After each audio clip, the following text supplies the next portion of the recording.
point here is very clear. You are an elected MP. The people of India have sent you to the Mandir, the temple of democracy. And if you get up on a chair, you pick up a notebook and throw it on the speaker.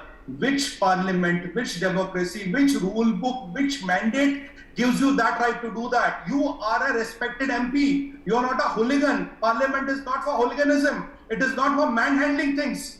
Under which pretext, under which law, under which liberty do you dare to stand up on a chair and throw it the rule book on the honorable speaker? Which country does it happen? Which state does it happen? It only happens in Pakistan. This is that kind of discourse they have brought to the parliament. These parliamentarians should be shamed. They should be banned from parliament for life, because at the end of the day, discussion and all is good. But what is the amount? What justifies this disgrace? What justifies this gundagardi? This is what we have seen. The whole nation is seeing, ma'am. It is not a private affair between you and me or two individuals in a room.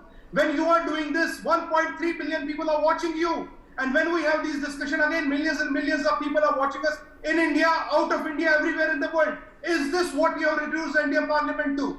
Discussion or no discussion, you have a right to walk out. You have a right to protest. Nobody denies you that. Which law gives you right to throw the rule book at the speaker? When has it happened before? Are you trying to set a new precedent? Is my way or highway? The problem is, Meghaji, farmers' protest has been happening that for is 1 the year. counter allegation, Sumit, that is being put forth by the opposition, that it is either government goes and mentions that it is their way or the highway.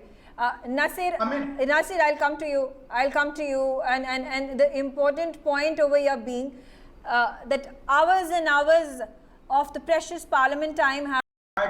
We can have differences, we can have discussion, we can have protests, we can have walkout, we can do press conferences, we can talk to media, we can do everything. But tell me which law, which rule, which moral or legal ethic allows me or guarantees me a right to get physical, do manhandling, throw things at my fellow parliamentarians and do not respect the chair? What is the precedence we are trying to set? Any amount of reasoning cannot justify getting physical, throwing things. I think that particular MP should be immediately disqualified. Let's not paint everybody, all the sheep black. If somebody has brought disgrace to the parliament, that person should be completely handled.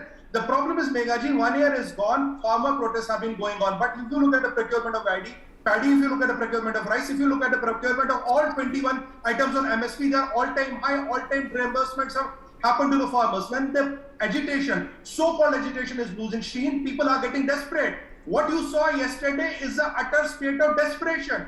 You are trying to hijack the parliament, you are trying to hijack the national media, you are trying to hijack the international media to bring back focus. It is a jugglery what we have seen yesterday, and it is all orchestrated. It is not extemporary. It did not happen in a spur of moment. It was all planned.